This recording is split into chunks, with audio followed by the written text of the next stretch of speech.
Agora, avançando aqui, qual que é o exemplo, o testemunho, né, dos apóstolos ali, da igreja primitiva com relação ao dia do Senhor? Então, a gente vai ver alguns textos aqui rapidinho, a maioria deles todas em Atos, tá bom? Que vai relatar o início da história ali da igreja cristã. Então, olha só, Paulo em Antioquia da Pisídia, em Atos 13, verso 14, 42 e 44. Quem que pode ler pra gente? Atos 13. Quem encontrar, pode ler Atos 13. Verso 14, 42 e depois o 44.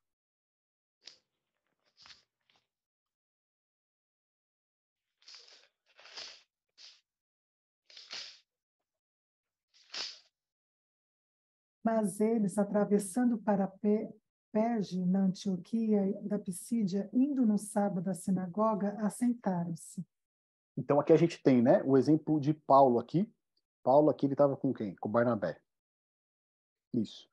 Paulo e Barnabé, o que, que eles fazem aqui quando eles vão para Perge, né? Eles saindo de Perge, chegaram a Antioquia da Pisídia, o que, que eles fazem então no sábado? Eles entram na sinagoga.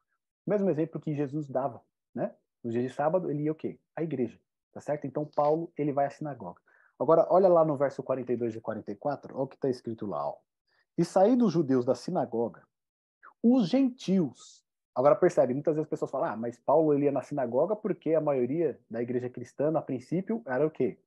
Era judeus, certo? Eram judeus. Os próprios discípulos, todos eles eram judeus. Eles vão falar assim, ah, mas isso era natural, porque a igreja cristã ela surge, né, no contexto ali do judaísmo. Mas olha que coisa interessante no verso 42. E saídos os judeus da sinagoga, os gentios rogaram que no sábado seguinte lhe fossem ditas as mesmas coisas. Ou seja, aqueles que não faziam parte do judaísmo, não faziam parte ali do povo de Deus, os gentios, eles também iam o quê?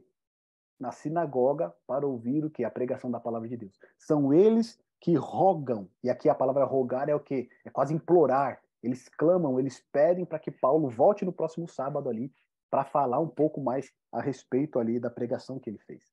Tá certo?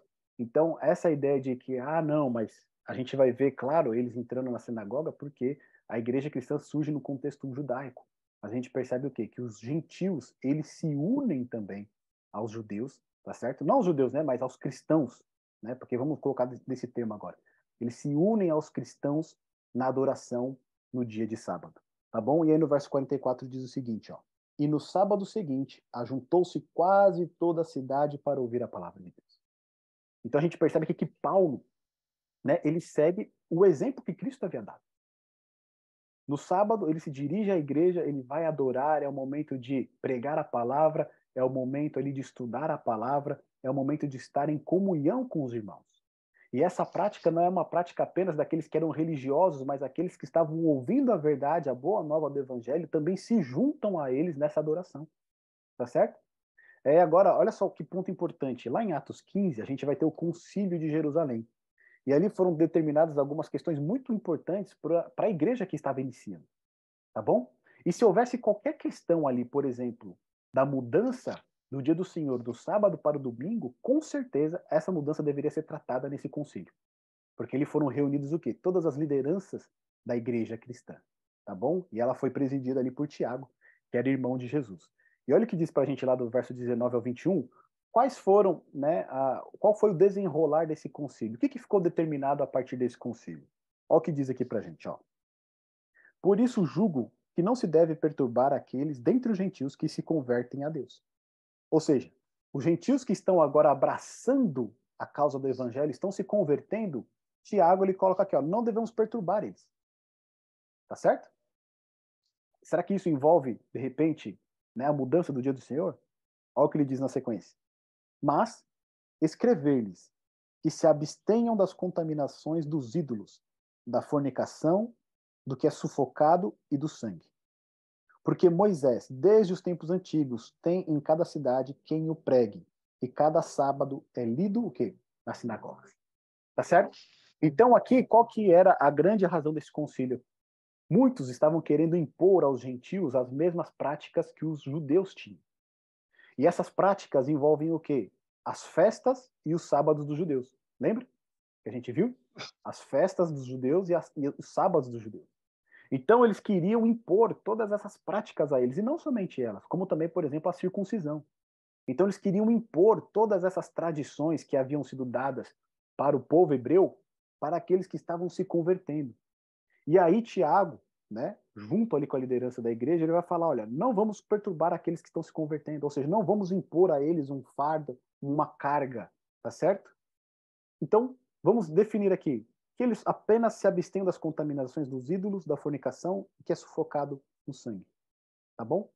Porque a cada sábado, ou seja, de novo, na reunião de crentes, o quê? Moisés, ele é pregado, ele é lido nas igrejas. Tá bom? Então a Bíblia do povo ali no primeiro século era o quê? Era o Antigo Testamento e os profetas. Essa era a Bíblia dele. Tá certo? E do Antigo Testamento nós temos os 5 primeiros livros escritos por Moisés. Então, a cada sábado, essa era a leitura ali dos crentes que se reuniam para ouvir a palavra de Deus. Tá bom? Então, não existe nenhum fardo aqui que eles queiram impor a esses gentios que estão se convertendo com relação à cerimônia dos hebreus, com a cerimônia dos judeus. Mas nada é dito com relação ao quê? Ao dia do Senhor. Tá certo? E nem com relação à lei de Deus.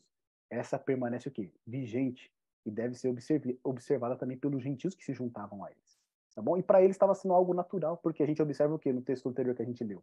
Os gentios, eles mesmos iam à sinagoga ao sábado para ouvir a palavra de Deus. Tá certo? Agora olha outro texto aqui. Paulo em Filipos, Atos 16, 13. Quem pode ler esse texto para a gente, por favor? Atos 16, 13. No sábado, saímos fora da porta para junto do rio, onde pensávamos haver lugar de oração. Aí nos assentamos e falávamos às mulheres que se haviam reunido. Olha lá. Então, o que a gente encontra aqui? Paulo, quando ele vai para Filipos, ali ele não encontra nenhuma sinagoga, tá bom? Para qual ele poderia se dirigir. Então, o que ele faz nessa situação? Eles se dirigem ali para um lugar tranquilo, tá certo? Um lugar ali à beira do rio, onde eles pudessem ter um momento de oração, onde eles pudessem ter um momento de comunhão com Deus. Né? E ali o que aconteceu? Algumas mulheres se juntaram a eles para ouvir a palavra de Deus, tá certo? Inclusive Lídia aí, que depois ela vai se converter e ali, né, ela vai poder ajudar bastante a causa de Deus. Então, Paulo em Filipos, o que acontece? No dia de sábado, não havendo sinagoga para ele congregar, o que ele faz? Ele se dirige então para um lugar tranquilo, onde ele possa ali ter o quê? Comunhão com Deus, onde ele possa santificar esse dia, onde ele possa adorar o Senhor nesse dia. Tá bom? Agora, olha lá o testemunho em Tessalônica 17, no verso 2. Avançando aí, ó, um capítulo, olha o que diz ali, ó.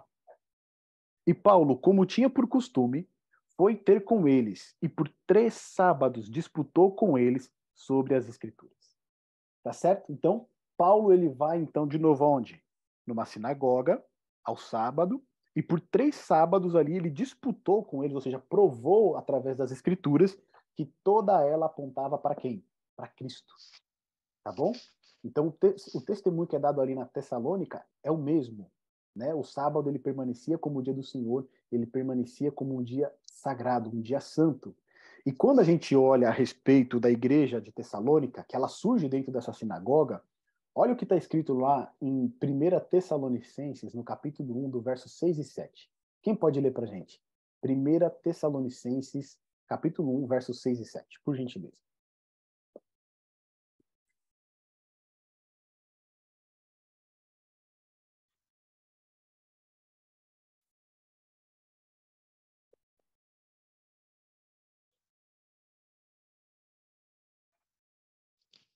E vós vos fizestes imitadores nossos e do Senhor ao receberdes a palavra, apesar das muitas tribulações, com a alegria do Espírito Santo.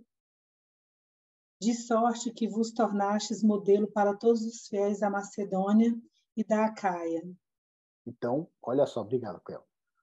O que Paulo está falando aqui a respeito dos Tessalonicenses? Está falando que o testemunho deles se tornou conhecido por todo lugar. De modo que a igreja de Tessalônica ela se tornou modelo para todas as igrejas o quê? Na Macedônia e na Caia. A Caia é a região de Corinto. Tá bom? Então, olha que coisa interessante aqui. A igreja de Tessalônica, que guardava o sábado, que santificava o dia do Senhor, ela se tornou modelo para as outras igrejas. Percebe? Ou seja, mesmo em contextos diferentes, mesmo em igrejas localizadas em lugares diferentes, O dia do Senhor, ele permanecia como o sábado, como o dia separado por Deus. E esse exemplo, né, da igreja ao se congregar, não somente no sábado, mas o procedimento da igreja, tá certo? Ao receber a boa nova do evangelho, ele era um exemplo e deveria ser imitado pelos outros. Assim como eles mesmos haviam imitado o exemplo de Paulo, tá certo? Sendo a igreja um exemplo aí para as outras igrejas seguirem também. Agora, olha só o que está escrito em Atos 18, no verso 4, é o último texto que a gente tem aqui com relação ao dia do Senhor no livro de Atos, e diz assim, ó: E todos os sábados disputava na sinagoga e convencia a judeus e gregos. Aqui nós estamos falando de Paulo em Corinto, tá certo? E aqui diz novo, né? Ele convencia a judeus e a gregos.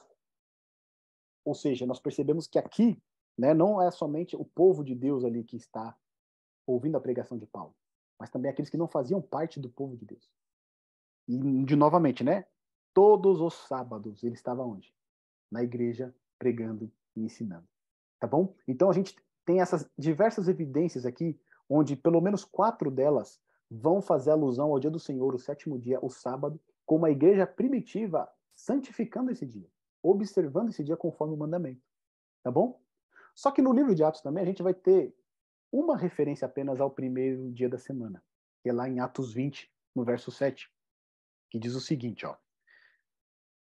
Paulo, quando ele está em Troade, né? Na verdade, ele está passando ali por Troade, né? Ele está se despedindo ali. E aí, olha o que diz. E no primeiro dia da semana, ajuntando-se os discípulos para partir o pão, Paulo, que havia de partir no dia seguinte, falava com eles e prolongou a prática até a meia-noite. Tá certo? Então, o que está dizendo aqui para a gente esse texto, com relação da mudança do dia do Senhor, do 7º dia para o primeiro dia da semana? Absolutamente nada. Tá certo?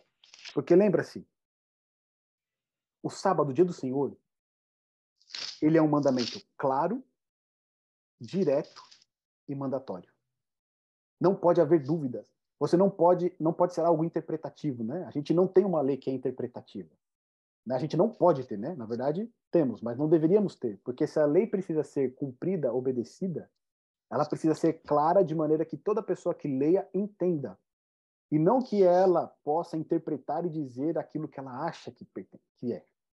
Tá bom? Então, muitas vezes as pessoas utilizam esse texto para dizer que os crentes já se reuniam agora no primeiro dia, no domingo, para santificar esse dia. Mas o texto não diz nada disso. Diz apenas que eles estavam reunidos no primeiro dia da semana, partindo pão, e Paulo, que havia de partir no dia seguinte, falava com eles. Ou seja, era a última oportunidade de eles falarem com Paulo. Tá certo? E essa oportunidade caiu no primeiro dia. Que aqui no segundo texto, né? No verso seguinte vai dizer assim, ó, e havia muitas luzes no cenáculo onde eles estavam juntos, ou seja, era noite. E se era a noite do primeiro dia, significa que era um sábado à noite. Tá certo? Então eles se reuniram no final do sábado, ou seja, no sábado à noite, quando começou o primeiro dia, porque a gente sabe que o tempo bíblico ele é contado da parte escura para a parte clara. Então quando Lucas diz aqui, no primeiro dia da semana, é um sábado à noite. Ou seja, após o sábado, foi a única oportunidade ali que eles tiveram para se encontrar, para falar. Ou seja, Paulo ele teve ali, né, do pôr do sol do sábado até a manhã de domingo ali, para poder falar com os crentes em Troade. E aí muitas vezes as pessoas falam, tá vendo como a igreja já se reunia aqui para santificar o dia do Senhor. Mas olha que coisa interessante.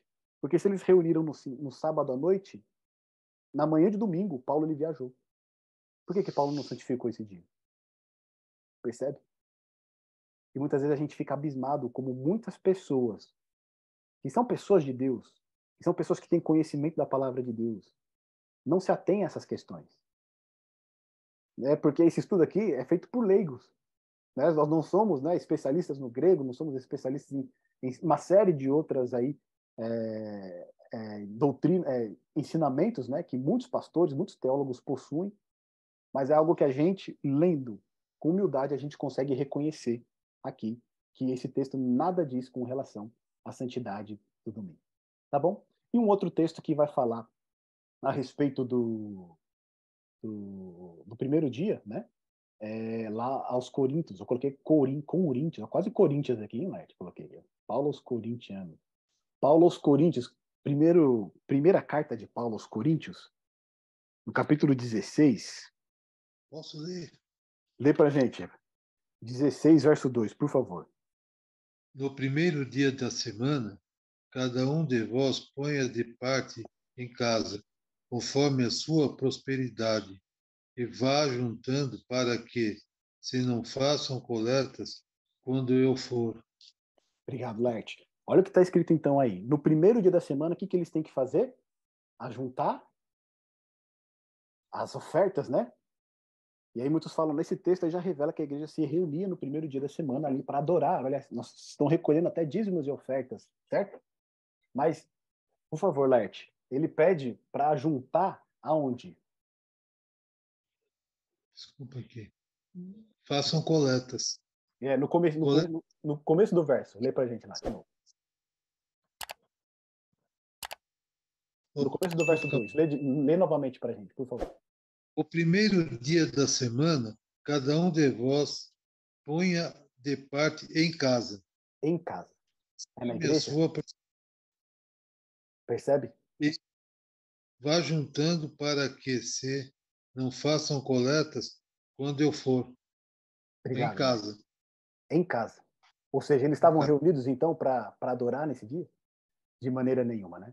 Então, muitas vezes as pessoas, desses dois versos que nós temos em todo o Novo Testamento, eles conseguem criar uma doutrina que leva para a santidade do domingo.